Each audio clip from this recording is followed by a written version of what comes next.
تیری عظمتوں سے ہوں بے خبر، یہ میری نظر کا قصور ہے۔ اعوذ باللہ من الشیطان الرجیم، بسم اللہ الرحمن الرحیم۔ الطلاق مرتان فإمساك بمعروف أو تسريح بإحسان ولا يحل لكم أن تأخذوا مما آتيتموهن شيئا إلا أن يخافا ألا يقيما حدود الله، فإن خفتم ألا يقيما حدود الله فلا جناح عليهما فيما افتدت به، تلك حدود الله فلا تعتدوها، ومن يتعد حدود الله فأولئك هم الظالمون۔ صدق اللہ العظیم۔ ان آیات میں طلاق رجعی کا ذکر چل رہا ہے۔ طلاق رجعی اس طلاق کو کہتے ہیں کہ جس میں شوہر عدت کے زمانے میں بیوی سے رجوع کر سکتا ہے۔ رجوع اسی طلاق میں ہو سکتا ہے جو صریح اور صاف لفظوں میں طلاق دی جائے، ایک طلاق دی جائے یا دو طلاق، زیادہ سے زیادہ۔ 3 طلاق دینے کے بعد رجوع کرنے کا حق باقی نہیں رہتا۔ طلاق کا احسن، سب سے خوبصورت طریقہ یہ ہے، پہلی بات تو یہ ہے کہ میں نے کل تفصیل کے ساتھ یہ بات بتائی تھی کہ نکاح یہ جوڑ کے لیے ہوتا ہے، توڑ کے لیے نہیں ہوتا۔ عربی زبان میں اسی لیے اس کو عقد کہا جاتا ہے، اور عقد کے معنی آتے ہیں گرہ لگانا، جس کو ہم گانٹھ باندھنا کہتے ہیں اپنے اس کے اندر، یعنی کوئی چیز الگ الگ ہو اور ان دونوں کو اکٹھا کر دیا جائے، گرہ لگانا، اس کو عقد کہتے ہیں۔ اور طلاق کا مطلب ہوتا ہے اس گرہ کو کھول دینا، یعنی دونوں کو الگ الگ کر دینا۔ شریعت میں طلاق کو سب سے ناپسندیدہ مانا گیا ہے حلال چیزوں کے اندر۔ اسی لیے نبی علیہ السلام کی حدیث ہے، فرمان ہے کہ اگر کوئی شخص یوں کہے انت طالق انشاءاللہ تعالی، کہ تجھے طلاق ہے اگر اللہ نے چاہا، انشاءاللہ لگاتے تو طلاق واقع نہیں ہوگی، اس لیے کہ اللہ رب العزت طلاق کو نہیں چاہتے کہ طلاق ہو۔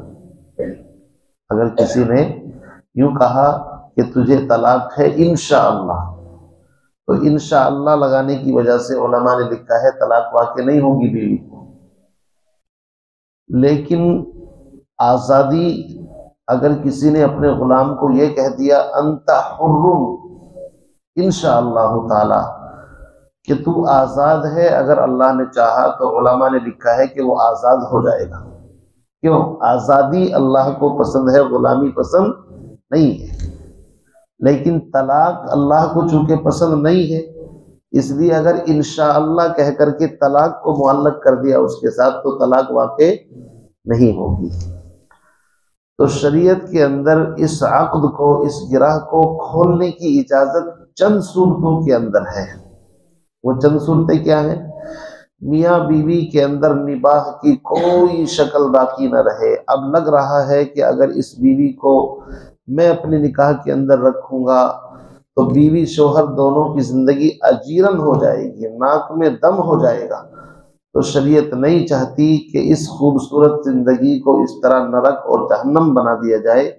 بہتر طریقہ یہ ہے کہ راستہ الگ الگ کر لیا جائے، اللہ حافظ ہے۔ اس لیے قرآن پاک میں کہیں تسریح بإحسان، کہیں طلقوہن لعدتہن، کہیں الطلاق مرتان، اس طرح کے الفاظ آئے ہیں۔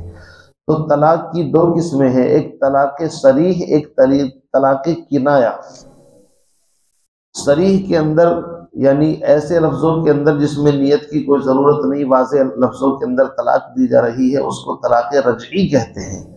اور طلاق کنایہ جس میں اشارے ہوتے ہیں، تو آزاد ہے، تو اپنے گھر چلی جا، اس طرح کے جو اشارے ہوتے ہیں نا، یا میں نے تیری رسی تیری کمر کے اوپر ڈال دی، یا تو بری ہے، انتی بری یا انتی خلیہ، تو خالی ہے، اس طرح کے جو الفاظ ہوتے ہیں ان سے طلاق کنایہ طلاق بائنہ پڑتی ہے۔ بہرحال طلاق کا احسن طریقہ یہ ہے کہ حیض کا زمانہ نہ ہو، حیض کے زمانے میں طلاق دینا طلاق بدعت ہے، غلط طریقہ ہے، 3 طلاقیں نہ دی جائیں۔ ایسی پاکی کے زمانے میں طلاق دی جائے جس میں حیض کے بعد شوہر نے بیوی سے قربت حاصل نہ کی ہو۔ کیوں؟ اگر اس نے صحبت کر لی اور پھر طلاق دے دی تو ہو سکتا ہے وہ حاملہ رہ جائے، اور حاملہ اگر ہو گئی تو اس کی عدت خامخواہ بیچاری کی 9 مہینے ہو جائے گی، ظلم ہوگا اس کے اوپر، تو شریعت اس کو گوارا نہیں کرتی کہ ظلم ہو کسی پر۔ اس لیے بہتر طریقہ یہ ہے پاکی کے زمانے میں 1 طلاق دے دو، اب اس کے بعد اس کو حیض آئے گا، پھر پاک ہوگی، پھر حیض آئے گا، پھر پاک ہوگی، پھر حیض، اور اس کے بعد میں عدت ختم ہو جائے گی۔ بس تم اپنا کام کرو، وہ اپنا کام کرے۔ البتہ اگر عدت کے اندر رجوع کر لیا، رجوع کا طریقہ یہ ہے شہوت کے ساتھ اس کو ہاتھ لگا دیا، یا اس سے بوس و کنار کر لیا، یا صحبت کر لی، بہت سارے طریقے ہیں، یا زبان سے ہی رجوع کر لیا، تو وہ اسی نکاح کے ساتھ نئے نکاح کی ضرورت نہیں پڑے گی، اسی نکاح کے ساتھ اس کی بیوی بن کر کے زندگی گزارے۔ البتہ اگر عدت پوری ہو جائے اور 1 طلاق دی تھی، اب عدت پوری ہونے کے بعد اگر پھر یہ دوبارہ میاں بیوی کی طرح رہنا چاہتے ہیں تو ان کو الگ سے نیا نکاح کرنا پڑے گا، بس نیا نکاح کریں گے، نیا مہر ہوگا، اس کے اندر کسی اور چیز کی ضرورت نہیں پڑتی۔ اس لیے طلاق کے مسئلے کو اگر نوجوان خاص طور سے سمجھ لیں تو پھر آج کل جو بکھیڑے ہوئے ہیں اور پوری دنیا میں جو ہنگامہ اب سے پہلے برپا ہوا تھا اس کی ضرورت اور نوبت پیش نہ آئے۔ نوبت اس لیے آتی ہے جب شریعت کے ساتھ کھلواڑ ہوتا ہے تو پھر اللہ کی پکڑ آتی ہے، سمجھ رہے نہیں؟ ابھی دیکھیے حجاب کا، پردے کا مسئلہ چل رہا ہے اور پوری دنیا میں ایک ہنگامہ اس کے اوپر خام برپا کر رکھا ہے۔ وجہ اس کی یہ ہے کہ 100% مسلم خواتین حجاب اور برقعے کا استعمال نہیں کرتی، اگر کرتی تو کبھی باطل کو ہمت ہی نہ ہوتی اس کے اندر۔ سکھ 2-3% ہے مشکل سے، لیکن اپنی داڑھی کے اوپر بھی قائم ہے، اپنی پگڑی کے اوپر بھی قائم ہے، اس لیے ان کو کبھی کوئی کچھ نہیں کہتا۔ تو جی وجہ یہ ہے جب ہم شریعت اور سنت کا مذاق خوب اڑاتے ہیں تو پھر اللہ کی پکڑ آتی ہے۔ ایسے ہی طلاق کے مسئلے میں دھڑا دھڑ 3 طلاق 10 طلاق اور پتہ نہیں کتنی کتنی طلاقیں دی تو اللہ رب العزت ناراض ہو گیا، اس کی وجہ سے پھر حکومت کو موقع ملتا ہے دخل اندازی کا۔ تو یاد رکھیے 3 طلاق اکٹھی دینا یہ پسندیدہ نہیں ہے شریعت کے اندر۔ البتہ اگر کسی نے دے دی تو واقع ہو جائیں گی، یہ مسئلہ بھی ہے، سمجھ رہے؟ 3 طلاق اکٹھی دینا کیسے؟ کسی نے 3 طلاق یا اس سے زائد اکٹھی دے دی اپنی بیوی کو تو شریعت میں 3 طلاق دینا پسندیدہ نہیں ہے۔ دیکھیے اللہ نے یہاں پر 2 طلاقوں کا ذکر فرمایا ہے، تیسری طلاق کو بیچ میں 1-2 مسئلہ بیان کرنے کے بعد پھر الگ سے فَإِن طَلَّقَهَا کہا ہے۔ خود قرآن سے اشارہ مل رہا ہے کہ 3 طلاق دینا پسندیدہ نہیں ہے، اگر پسندیدہ ہوتا تو قرآن یہاں سے الطلاق الثلاث کہتا کہ 3 طلاق، یہاں سے فوراً 3 طلاق کا ذکر ہونا چاہیے، لیکن 3 کا ذکر اللہ کرتا ہے لیکن بعد میں تیسری طلاق کا۔ وجہ اس کی یہ ہے کہ وہ پسندیدہ نہیں ہے۔ اب مسئلہ یہ پیدا ہوا کہ اگر کوئی 3 طلاق دیتا ہے تو کیا واقع ہوں گی یا نہیں ہوں گی؟ سوال یہ ہے۔ امام مالک رحمۃ اللہ علیہ اور اسی طریقے سے بہت سارے حضرات ایسے ہیں جو کہتے ہیں کہ 3 طلاق چونکہ شریعت میں پسندیدہ نہیں ہے، اس لیے اگر 3 طلاق اکٹھی دے گا تو 3 طلاق واقع نہیں ہوگی، ان کا مسلک ہے۔ لیکن امام اعظم ابو حنیفہ رحمۃ اللہ علیہ، امام شافعی، امام احمد اور جمہور علماء کی رائے یہ ہے کہ 3 طلاق اگرچہ پسندیدہ نہیں ہے، دینی نہیں چاہیے، لیکن اگر کوئی دے دے گا تو واقع ہو جائیں گی۔ وجہ اس کی یہ ہے کہ ہر وہ کام جو منع ہے اگر منع کرنے کے باوجود اس کو کوئی کر لیتا ہے تو وہ واقع ہو جاتا ہے. مثلا چوری کرنا منع ہے، اب اگر کسی نے چوری کر لی تو مال تو ہڑپ ہو گیا نا، مال ختم ہو گیا، یہ تھوڑی کہیں گے کہ چوری نہیں ہوئی. اسی طریقے سے اگر کسی نے زنا کر لیا تو یہ نہیں کہیں گے کہ بھئی زنا ناجائز تھا اس لیے اگر کر لیا تو ہم اس کو مانیں گے ہی نہیں. نہ ماننے کا کیا مطلب، زنا ہو چکا ہو تو ماننا تو پڑے گا. ایسے ہی 3 طلاق اگر کسی نے دے دی تو ٹھیک ہے، نہیں دینی چاہیے تھی، منع ہے. اللہ کے نبی علیہ السلام کے زمانے میں محمود بن لبید کی روایت ہے، مجلس میں آ کر کے کسی شخص نے اطلاع دی اللہ کے نبی فلاں آدمی نے اپنی بیوی کو 3 طلاق دے دی. تو نبی علیہ السلام کا چہرہ سرخ ہو گیا، غصے کے اندر آپ ہو گئے، اور آپ نے فرمایا ایلعب بالدین، کیا دین کے ساتھ کھلواڑ کیا جائے گا؟ وَأَنَا بَيْنَ أَظْهُرِكُمْ، حالانکہ میں خود تمہارے درمیان نبی موجود ہوں، نبی کے ہوتے ہوئے اللہ کی کتاب کے ساتھ کھلواڑ کیا جا رہا ہے. یعنی یہ طریقہ صحیح نہیں ہے. ناراض ہوئے آپ.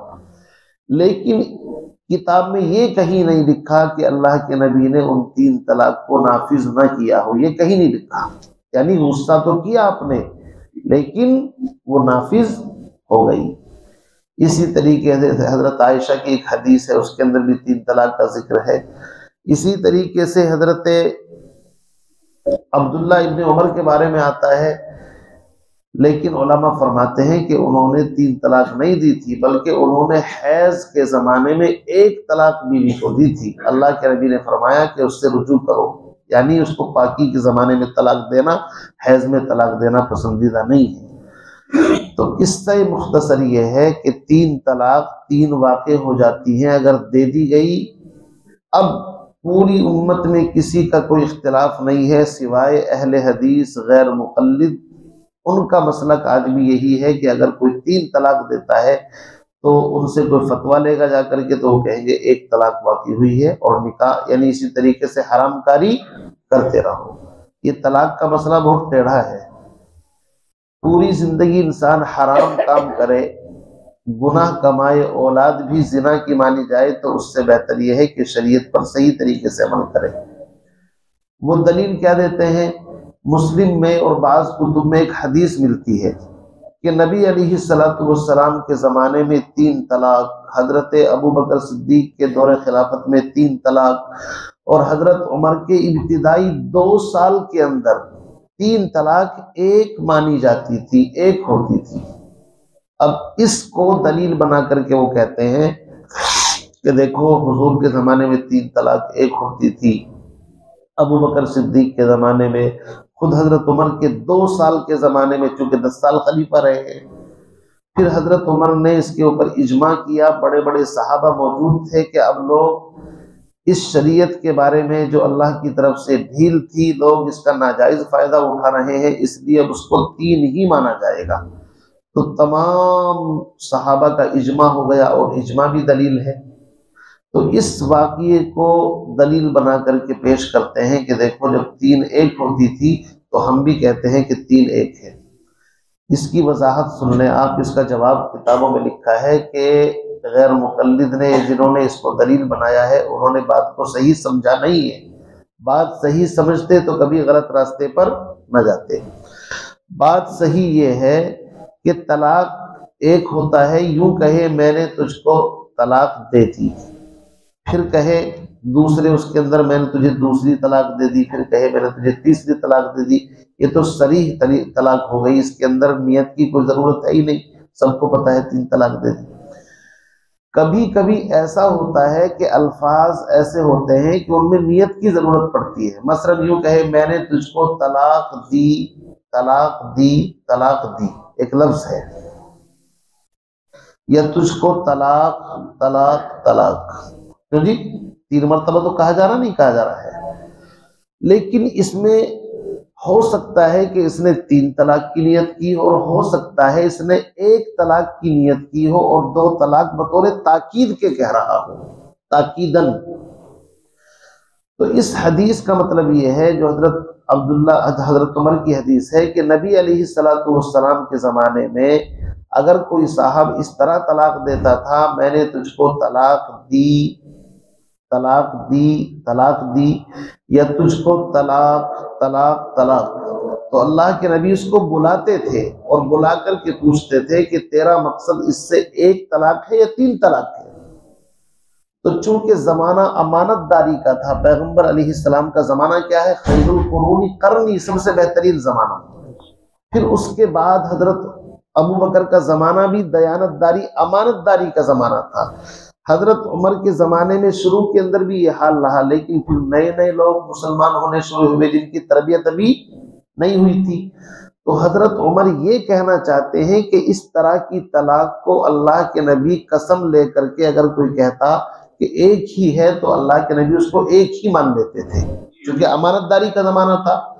اور اب وہ امانت داری لوگوں کے اندر باقی نہیں رہی، اس لیے اگر اللہ کے نبی بھی آج موجود ہوتے تو آپ بھی یہی فیصلہ کرتے کہ اس طرح کی اگر کوئی طلاق دے تو اس کو 3 ہی مانا جائے، چونکہ لوگ بیوی کو بچانے کے لیے جھوٹی قسمیں کھا لیں گے اور آخرت کا ڈر خوف اتنا ہے نہیں۔ تو حضرت عمر کا منشا یہ تھا کہ اس طرح کی طلاق جو خاص قسم کی میں بتا رہا ہوں کہ تجھ کو طلاق یا میں نے تجھ کو طلاق دی تو 3 مرتبہ تو کہہ رہا ہے، لیکن اس میں یہ کنفیوژن ہے کہ شاید یہ 3 دے رہا ہو یا شاید 1 دے رہا ہو۔ تو نبی علیہ السلام کے زمانے میں حضرت ابو بکر صدیق کے اور حضرت عمر کے شروع کے 2 سال کے اندر اس طرح کی 3 طلاقوں کو اگر وہ قسم کھا کر کے کہتا کہ اللہ کی قسم ایک ہی مراد ہے تو ایک ہی کا فیصلہ فتویٰ دیا جاتا تھا۔ لیکن حضرت عمر نے پھر اجماع کیا کہ اب اگر اس کے بعد کوئی قسم کھائے گا تو ہم اس کی قسم کا اعتبار نہیں کریں گے، اب یہی کہا جائے گا کہ بھائی 3 اگر تم نے اس طرح بھی کہا ہے تو 3 ہی طلاق واقع ہو گئی۔ تو بات سمجھ میں آ گئی؟ یہ مقصد ہے، اس لیے اس میں کسی کا کوئی اختلاف نہیں ہے۔ 3 طلاق اگر دے دی تو 3 ہی واقع ہوں گی۔ فرماتے ہیں الطلاق مرتان، طلاق 2 مرتبہ ہے۔ یہاں یہ نہیں کہا الطلاق طلاقان، 2 طلاقیں ہیں۔ مرتان کا مطلب یہ ہے کہ 2 طلاق بھی اگر دینی ہے اکٹھی نہ دی جائیں، بلکہ ایک پاکی کے زمانے میں 1 دے دو، نہیں روکا جا رہا ہے تو پھر حیض کے بعد جب پاک ہو تب 1 طلاق دے دو۔ اگر کوئی کسی کو یوں کہے میں نے تجھ کو 2 روپیے دیے، ایک مطلب تو یہ ہوتا ہے کہ 2 روپے اکٹھے دے دیے، اور اگر یہ کہے میں نے تجھ کو 2 مرتبہ 2 روپے دیے تو اس کا مطلب کیا ہوگا؟ 2 مرتبہ کا 1 روپیہ کر کے میں نے آپ کو الگ الگ دیا ہے۔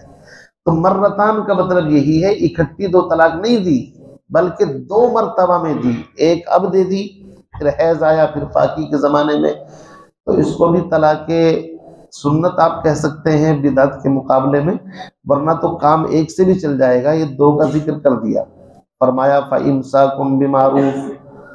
بعض فرماتے ہیں کہ جب یہ آیت نازل ہوئی تو کسی نے پوچھا کہ تیسری طلاق کا تو ذکر ہے ہی نہیں، تو فرمایا تیسری طلاق یہ ہے فَإِمْسَاكُمْ بِمَعْرُوفٍ، یا تو اس کو دستور کے مطابق روک لو، او تسریحٌ بِإِحْسَان، یا خوبصورتی کے ساتھ اس کو رخصت کر دو، تو خود ہی جو کام 3 سے ہونا ہے وہ اس سے ہو جائے گا، 1 سے یا 2 سے۔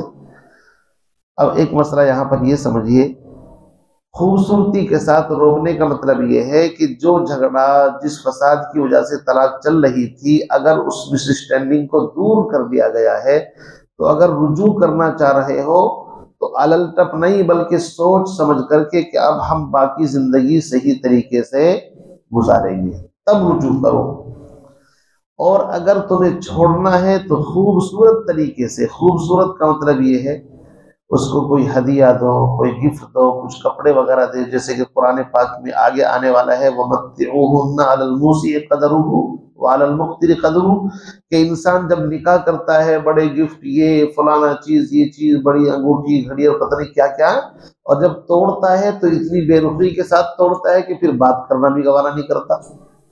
شریعت کا مزاج یہ ہے کہ جس طرح خوبصورتی کے ساتھ جوڑا تھا ایسے ہی خوبصورتی کے ساتھ اس کو توڑو اگر توڑنے کی ضرورت ہے۔ اور خوبصورتی کا مطلب یہ ہے کہ دلوں میں کوئی رنجش باقی نہیں رہنی چاہیے، سمجھائیں کہ دیکھو آپ کو اور میرا مزاج نہیں مل پا رہا ہے، اس لیے اب ہم اس راستے سے دونوں الگ ہوتے ہیں، اور جاتے وقت اس کو اگر کچھ پہلے مہر دے رکھا تھا، کچھ گفٹ دے رکھا تھا، تو ایسا نہیں. ہمارے یہاں کیا ہوتا ہے جب طلاق ہوتی ہے تو لڑکی والے پوری اس کی لسٹ بنا کر کے جہیز کی جو کبھی دیا ہوگا اس میں اور 10-20 کچھ لکھ کر کے ان کے حوالے کر دیتے ہیں، جناب یہ ہم نے دیا تھا. ادھر لڑکے والے پوری فہرست بنا کر کے رکھ دیتے ہیں، تو ایک طریقے سے جھگڑے کی شکل پیدا ہو جاتی ہے. تو بھائی اس میں اللہ فرماتے ہیں او تسریح باحسان، یا خوبصورتی کے ساتھ اس کو دو، چھوڑ دو، مطلب یہ کچھ نان و نفقہ کچھ دے کر کے رخصت کرو. آگے فرماتے ہیں وَلَا يَحِلُّ لَكُمْ أَن تَأْخُذُوا مِمَّا آتَيْتُمُوهُنَّ شَيْئًا، تمہارے لیے حلال نہیں یہ بات جو چیز تم نے ان کو دی ہے اس میں سے کچھ بھی لو. کیا مطلب؟ اب طلاق دے رہے ہیں تو میں نے تم کو 5,000 روپے کی گھڑی گفٹ کی تھی، 20,000 روپے کا میں نے تم کو زیور بنا کر کے دیا تھا، اب اس بیچاری کو ٹارچر کرنا شروع کر دیا. اللہ فرماتے ہیں یار کیسی باتیں کر رہے ہو، روٹی کپڑا مکان یہ تو شوہر کی ذمہ داری ہے ہی، البتہ جو چیز تم نے گفٹ دے دی ہے اب وہ اس کی مالک ہو گئی، اب اس سے اس کا مطالبہ کرنا کوئی صحیح بات نہیں ہے. ایک شکل ایسی ہے کہ جس میں بیوی سے مطالبہ کیا جا سکتا ہے، وہ آگے آ رہی ہے، اس کو کہتے ہیں خلا، کہ بیوی خود رہنا نہیں چاہتی شوہر کے پاس. اس وجہ سے یا تو وہ مارتا پیٹتا ہے، یا اس وجہ سے کہ وہ اس کی نظروں میں اچھا نہیں ہے، کالا کلوٹا ہے، قد اس کا صحیح نہیں ہے. ایسا واقعہ پیش آیا تھا نبی کے زمانے میں، کل اس کے انشاءاللہ اس کے متعلق بات کریں گے. تو پھر شریعت کہتی ہے کہ اب اگر تم خود اپنی مرضی سے نکاح سے باہر ہونا چاہتی ہو تو شوہر تم کو طلاق دے دے گا، دونوں طرف سے کمپرومائز کر لو، جو مہر میں تم نے کچھ لے رکھا تھا وہ واپس کر دو، اور بھی کچھ دے دے لے کر کے جان بچانا چاہو تو کوئی مسئلہ نہیں ہے.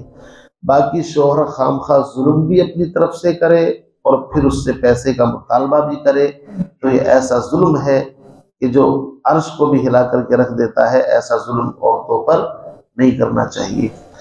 تو اصل میں اسلام سے پہلے نظام یہ تھا کہ لوگ کافی طلاق دے دیتے تھے لیکن پھر بھی نکاح میں رکھتے رہتے. ایک طلاق دے دی، عدت پوری ہونے کو آئی، رجوع کر لیا، پھر دوسری طلاق دی، پھر عدت میں بٹھا دی، پھر پوری ہونے کا وقت آیا پھر رجوع کر لیا، پھر تیسری طلاق، چوتھی، اسی طرح پتہ نہیں کتنی طلاق دیتے تھے. اور نہ بیوی نکاح میں رہتی تھی نہ نکاح سے باہر نکلتی تھی.